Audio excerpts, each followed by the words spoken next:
All right, we are in chapter 4, section 2. We're going to talk about exponential functions. Exponential functions are probably one of my favorite units just because of the importance of them in application to real life, especially with what's going on right now. We're going to evaluate exponential functions, meaning just like simplify. We're going to sketch their graphs. So let's start out with an example. So bacteria reproduce or grow in number by dividing or splitting. The number of bacteria at a given time is referred to as the population of bacteria. When bacterium in a population of bacteria divides, the population triples. I mean, not necessarily, but for right now, for an example, let's just say it triples every hour. Complete the table. So our initial time is 0, and we have a population of 25 bacteria. After 1 hour, the population will triple. So we'll have 75. After 2 hours, we'll triple again. We're taking our original, timesing by 3, and timesing by 3, we'll get 225. 3 hours, 675. Another 3 being multiplied, and another 1. And then it wants to know after n hours, I mean, you could say x or n, after n hours, how many would there be? Well, we notice a pattern here. When you don't simplify sometimes in mathematics, you can see the patterns clearer. So if we kept it all unsimplified, we'd say 25. 1 hour, there's 1 3. 2 hours, there's 2 3s. And 3 hours, there's 3 3s. So if we have n hours, there'd be n 3s, or to the nth power. So this would have been to the 4th power, so that's going to be to the nth power. So when they want you to write an algebraic expression that represents all this, this is how you'd write it. And it always starts out with your population or your money or whatever you have to begin with. This is your multiplier. And then n is your time or generation. Okay, so if they say your bacteria after 10 hours has a population of what, you would put 10 here and just simplify your expression. So look how quickly we go from 25 to 75 to 225, all the way up to over 1 million in 10 hours. That's when they say things are exponentially growing. They're just going so fast because you're tripling and tripling and tripling. It's not simple math. Okay, so this is called an exponential expression because the exponent is the variable, and we say that number, which is our base, our multiplier, is a fixed number. So normally we're used to seeing things like x to the 3rd, but now we're saying 3 to the x. So we're not really used to that. Okay. Suppose you invested $1,000 in a company's stock at the end of 2005, and the value of the stock increased at a rate of 15% a year. Predict the value of the stock to the nearest cent at the end of these years. Let's just pick one of these. Let's just do 2015. Okay. So if I have $1,000 and I multiply it by 15%, we'd multiply by what decimal? Well, we say to the left, it'd be 0.15. Because it's not 100%, it's not 1, it'd be 0.15. But if we multiply by 0.15, you're only getting 15% of the amount you have. I want 15% of that amount, and I want to keep my 100%, my $1,000. So we're going to say 1.15. So whenever there's a growth, you're going to take 100% and then the percent that you have, and that's going to be your multiplier, to the left, okay? And then you're going to take that amount and you're going to raise it. Well, we started in 2005. We're stopping at 2015. That's 10. See how much money you'd have at about 10 years, okay? It's not crazy because you started out with only $1,000 bucks. But when people talk about investments and things like that, they're not just probably putting in $1,000. They're going to keep putting in an amount every month or quarter or year. So if you're like, oh, I didn't really earn that much, well, you would if your population to begin with. Now, if you want to see, start with a huge amount. Say you made $20,000 and you invested that for 10 years. See what amount that would give you. Okay. So there's growth and then there's decay. Okay. So for instance, cars aren't an investment. They depreciate. So your population or amount that you start out with, it says you bought a car for $15,000. Its value decreases at 8% a year. Predict the value of the car to the nearest cent after 7 years. Okay, so we're going to do the same thing again. We're going to have our population, we're going to have our multiplier, and we're going to have our time. Now, it's a little different here than growth. We're removing. So I was at 100%. My car was at 100% at $15,000, but I'm losing money every year. I'm losing 8% on my car every year. So that means 92% remains. So we're going to do it again to the left, and you're going to put 0.92 in here. And then go ahead and put that in your calculator. It's obviously going to be less.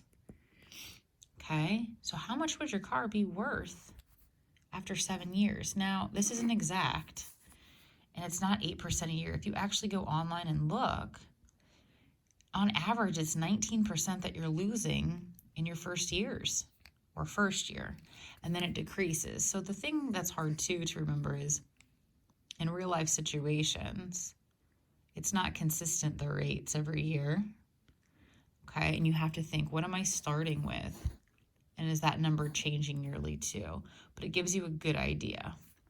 Okay, so cars are not an investment. All right, let's go to the next page. It says, a rate of decay can be thought of as a negative growth rate. To obtain a multiplier for decrease, we subtract from 100. That's what we just did. So say if you're decaying by 30%, you remove 30 and your multiplier is 70% or 0.7. So let's take a moment and check. This would be a good time to pause the video and just try to do this sheet on your own and then go ahead and play it and see what I get. So if you have growth, you're going to take 100% and add. If you have decay, you're going to take 100% and subtract. So 100 plus 7 is 107 to the left. So your multiplier is 1.07. It's not a percent anymore because we're just talking about multipliers. All right, if you have 0.5% growth, don't think about it too much. Just go with the process, trust the process. So it's 100.05. We're not done because you have to move the decimal. So it's going to be 1.0005. Done. Decay, we said we're going to subtract. So start out with 100, remove 6% to give yourselves 94. To the left, 0.94 is what remains. Okay. In decay, you have 100 minus 0.4 is 99.6 to the left. Well, no, I messed up. No, I didn't. Okay, 0.996. Okay. All right. Now it says, write a model for the following situation and predict the population for the time period.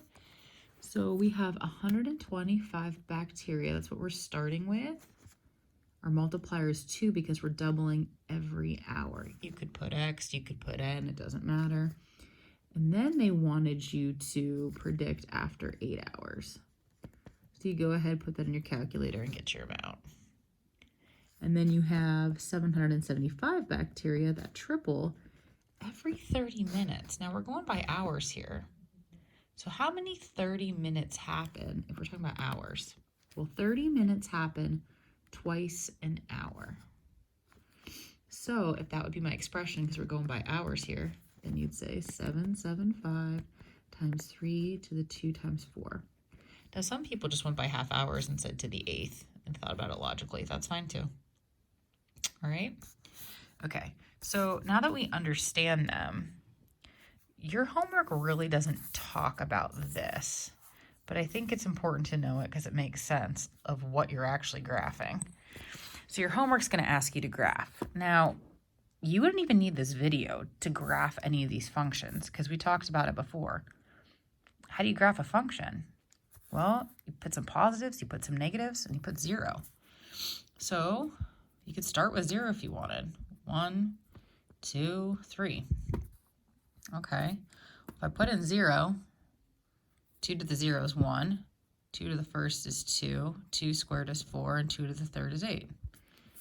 Okay. If we go much further, it's too high. So 0, 1, 1, 2, 2, 4, 3, 8. Okay. That's just part of your graph. You need the other side too. So let's try -1, -2, and -3. Well, if 2 is being raised to the negative power, that means it gets flipped. So it's 1 over 2. Okay, so it's going to be a half. And then I have 2 to the negative second and 2 to the negative third. So it's 1 over 2 squared, which is 4. 1 over 2 to the third, which is 8. So at 2, it's a fourth, and then an eighth. It's just getting smaller and smaller. Will it ever get to 0? No, think of it like the car. It's depreciating in value, but it will never, ever get to necessarily 0. So that's what the graph will look like. This is growth, though. This would be decay with mirror image in it. So it says, notice as the x values decrease, the y values get closer and closer to 0. It doesn't get past it. There's like this invisible barrier here that's called an well, you can call it an asymptote or asymptote, whatever you prefer. Asymptote is a line that a graph approaches but doesn't reach as x or y values become very large or very small. So you can have them this way as well. Okay, and for the y equals 2x, the asymptote or asymptote, there's like this invisible barrier at, since it's a left to right, it's a y value. Yeah, because remember we said 0. Okay, and it doesn't equal 0 because the slope is 0. It equals 0 because it's on the 0 line. All right, you can always go back or pause this or rewatch it. All right, so what your homework's going to ask you is comparing graphs and multiple choice of what would this graph look like? And they'll give you some pictures in your homework, and you got to pick which one's which. So if we were to graph this, okay, it says below are 3 exponential models. Graph the functions using a graphing calculator. Well, we're not going to use a graphing calculator. We're better than that, okay? How are they the same? How are they different? Well, just pick a positive, a negative. Okay. Let's compare them. All right. If I put in -1, I get a third. If I put in 0, I get 1. And if I put in 1, I get 3. So let's just see how this is. 0, 1, 1, 3, -1, a third. Okay, I know what this is going to look like. So I'm just going to kind of like this. I know with my asymptote, it's going to look like that. Okay, so this is 3 to the x. If I go to this one, it's already negative. So if I put a negative, it's going to become a positive. 0 will give me 1, and then if it's 1, it's actually flipped. So it's vice versa. -1's going to give me a 3. 1, 2, 3. Here and here. Oh. So what is actually happening to my graph? Well, we've already done this before with transformations in class with other functions. So if there's a negative just on the x value, not on the 3 itself, look what happened. It went here and then it flipped. So it flipped on the y-axis. So reflection on the y-axis. Okay. So how are they the same? How are they different? Okay. Here, these are a lot alike, but what do you think that -2 is going to do? Now that -2 is just going with the x, and we said x is a horizontal, not a vertical. So we're going left or right. But we're subtracting because there's a difference. So is it really a positive 2 or really going to the right or really going to the left? Well, let's put our numbers in and see what happens.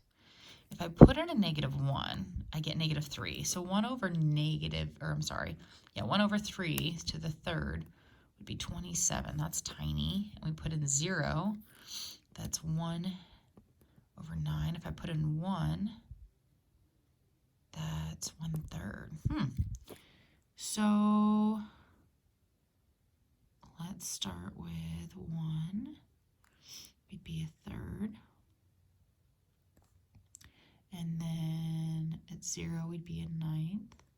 So really low here. Maybe I can put in a few more, maybe like 2 and 3. Let's see what happens. 2 would give me 0, which would give me 1. If I put 3 to the 3 minus 2 would be 3 to the first. Okay, maybe that would help. So 2, 1. And then 3, 1, 2, 3. Okay. So this is a lot like this. Oh, so it just moved over 2 to the right. If you can't ever make, or more professionally would say, horizontal shift of 2.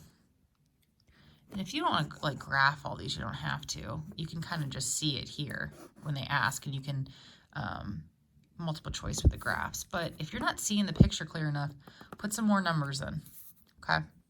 So let's take a guess to see what happens with these graphs when they're compared to the original parent functions. So this +2 is opposite of this. So if this is 2 to the right, then the +2 is going to the left. And this was just going to the x-axis here.